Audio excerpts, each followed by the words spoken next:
সকালে এত সুন্দর লাগলো যে ছোট ছোট সোনামণিরা যে হলে এত সুন্দর অবস্থান নিয়েছে। 17 বৎসর পর যে আল্লাহ রাব্বুল আলামিন এই উন্মুক্ত পরিবেশ আমাদেরকে দান করলেন, আমরা সকলে মিলে আল্লাহ রাব্বুল আলামিনের শুকরিয়া আদায় করি আলহামদুলিল্লাহ। শিবিরের আমাদের সন্তানরা তাদের যে বয়স, এই বয়স আমাদেরও ছিল। এই বয়সটি হচ্ছে বাহানা ধরার একটি বয়স, সময়টা বাহানা ধরার। আব্বার কাছে সন্তান অনেক বাহানা ধরে, অনেক বাহানা করে। শিবিরে আমরা শুভাকাঙ্ক্ষী হিসাবে আমাদের কাছে বয়সের কারণে তারা অনেক কিছু দাবি করে, অনেক চাহিদা থাকে।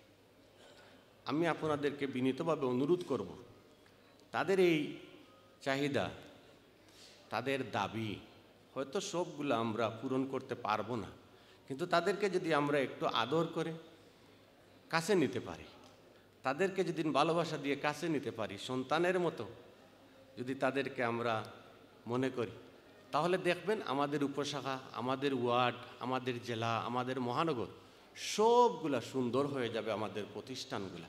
আমি আল্লাহ রাব্বুল আলামিনের কাছে সাহায্য চাই, স্কুল, মাদ্রাসা, কলেজ, বিশ্ববিদ্যালয় সহ প্রত্যেকটি প্রতিষ্ঠানে যেন ইসলামী ছাত্র শিবির অতীতে যেভাবে ছিল এখন যেন আরও তার গতি আরও বৃদ্ধি পায় এবং ভবিষ্যতে যেন আরও বৃদ্ধি পায়, তৌফিক কামনা করে দোয়া করে আমি আমার বক্তব্য শেষ করছি। আসসালামু আলাইকুম ওয়া রাহমাতুল্লাহ।